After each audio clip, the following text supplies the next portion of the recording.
नमस्कार मंडळी, जय शिवराय. आपण चित्रकार निशिकांत पालांडे यांच्याशी वार्तालाप करतोय आणि जहांगीर आर्ट गॅलरीमध्ये त्यांचं भरलेलं चित्रप्रदर्शन आपण पाहतोय. निशिकांतजी, स्वागत आहे आपल्या मुलाखतीत. नमस्कार. जसं आतापर्यंत तुम्ही पाहिलं मी काय काय वर्णन केलंय, तसं मी इंडियातल्या पूर्ण सिनरीचं हे केलेलं आहे. तुम्ही आता आपण थोडंसं फास्ट जाऊयात, आपण पाहूयात की मी काय काय केले. मी मोस्टली हे जे पेंटिंग आहे आता आपण पाहता हे मनालीचं पेंटिंग मी कॅप्चर केलंय, तसंच नाशिक, तसंच परत पोरबंदर, परत खाली पोरबंदर आणि पुढे जासांत आपण नेपाळ पण कॅप्चर केलेलं आहे. त्याच्यानंतर परत पोरबंदर आणि कोकण, जे सगळ्यांना आवडतं ते हिरवं ग्रीनरी, आपलं कोकण. हे पण कोकणातच घर आहे. ग्रामीण भाग दाखवलाय. त्याच्यानंतर आपलं हे राजस्थान बुंदी इथं कॅप्चर केलेलं आहे. आता आपण थोडा वेगळ्या मीडियमकडे जाऊयात. हा जो गॉश मीडियम आहे पोस्टर कलर सारखं, ही परत पोरबंदरची मला जे बोट यार्ड आहे तो मी कॅप्चर केलेला आहे. तसं त्याच्यामध्ये थोडंसं ग्रीन वॉटर आहे, थोडंसं त्या पद्धतीने मी कॅप्चर केलंय. तो पण गॉशमध्ये. हे परत पोरबंदर वरती असाल तर परत आपलं काश्मीरचं मी कॅप्चर केलंय. परत हे दोन्ही पण पेंटिंग्स आहेत, ते पण पोरबंदरच्या आहेत. परत आपलं ही ग्रीनरी छान दिसते. हा माळशेज घाट आहे का? त्र्यंबकेश्वर जो नाशिकचा आहे. तर प्रत्येक आर्टिस्टला तो अपील करतो. जे पावसातला जो सीन असतो महाराष्ट्रातला तो सगळ्यांना आवडतो, तो कॅप्चर करायचा प्रयत्न केला. वरचा जैसलमेर जो गोल्डन सिटी आहे ती, अगेन पोरबंदर. हे मनालीचं कॅप्चर मी केलेलं आहे. वरती पासानंतर हम्पीमध्ये बॅकयार्डला जे भात लावणी होते ते इथं तुम्हाला पाहायला भेटेल. भात लागवडीचं दृश्य.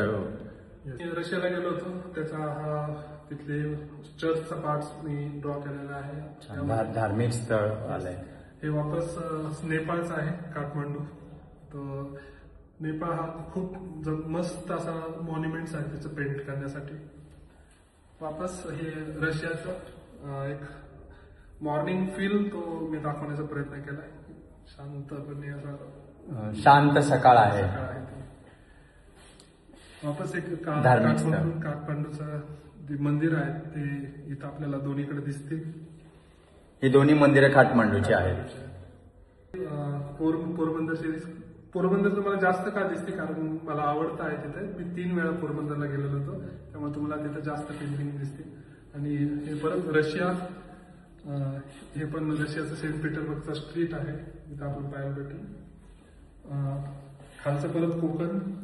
वरती पासानंतर मला रशियात गेल्यानंतर तिथली चर्च एकदम वेगळं आर्किटेक्चर तर तुम्ही कॅप्चर करण्याचा प्रयत्न केलेला आहे. एकदम रिच आणि रॉयल त्यांचे चर्चेस असतात आणि ते मला डेफिनेटली अपील केलं की पेंट केलं पाहिजे. मी तो पेंट केलेला आहे. हे पण पोरबंदरचं आहे आणि हे आमच्या जवळच राहतो तिथं बेलापूर. बेलापूरचं शिपयार्ड आहे ते. सीबीडी बेलापूर, नवी मुंबईतलं. हे मी कोलकाताला गेल्यानंतर व्हिक्टोरिया पॅलेस म्हणून तुम्हाला तो पाहायला भेटेल. तर तो तिथं बसून आम्ही पेंट केलेला आहे. अशा पद्धतीने हे आपलं नाशिकचा घाट, जिथं आता कुंभमेळा होणार आहे, तर तो मी आता प्रयत्न केला पेंट करण्याचा.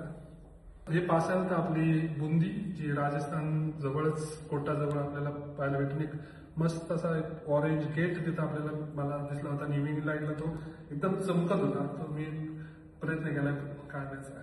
म्हणसाल तो मुंबईत आहेच, मग मुंबई का नाही केली, तर मुंबईचा हा ससून डॉक मी पेंट केलेला आहे. अतिशय सुंदर असे लेआउट्स आहेत तिथे. फिशिंग करतात लोक, बोट्स आहेत मोठ्या मोठ्या आणि असं रिफ्लेक्शन वगैरे मस्त. अशा आर्टिस्ट लोकांना ते भावून जातं काम करण्यासाठी. मंडळी, ससून डॉक मध्ये आता सध्या जोरात राजकारण चालू आहे. बॉम्बे पोर्ट ट्रस्टची कारवाई चालू आहे, परंतु निशिकांतजींनी ससून डॉकचं सौंदर्य रंगांच्या माध्यमातून छानपैकी मांडले. तसंच जो खालचं पेंटिंग आहे ते आपलं राजस्थानचे जोधपूर, ज्याला आपण ब्ल्यू सिटी बोलतो, ते मी कॅप्चर करण्याचा प्रयत्न केलेला आहे. आणि वरती एकदम अपोजिट. तिथं कलर नसतात. ते लडाख पूर्ण रॉ फील आहे आणि तो म्हणजे मी दोन्ही पेंटिंग मुद्दाम संलग्न ठेवलं. एक एकदम कलरफुल आहे आणि एकदम ज्याच्यात न्यूट्रल आहे, कलर्स नाही, एकदम शांतता आणि एकदम हॅपनिंग असं दोन्हीचं कॉम्बिनेशन आपल्याला पाहायला भेटतं. आपल्याला कोकण सिरीज मला तुम्हाला पाहायला भेटेल. कोकणात असं एकदम कौलारू ऊन पडलेलं आपल्याला दिसेल. आणि तसंच मी एका गेल्यानंतर फिरायला गेल्यानंतर शांत असा बसलो होतो. ढग आलेले होते, मस्त असं पाणी एक हिंदळत होतं, असं शांतता वाटत. म्हणजे तसं हे पण कोकणाला अजंठा एलोराचा हा केव्स आहे, तर ते पण मी कॅप्चर करण्याचा प्रयत्न केला. वरती आपल्याला लडाख म्हणून पाहायला भेटेल. कोकण आणि हे खालचं आपण जर पाहसाल तर ते बुंदी म्हणून एक शहर आहे, तिथं आपल्याला पाहायला भेटेल.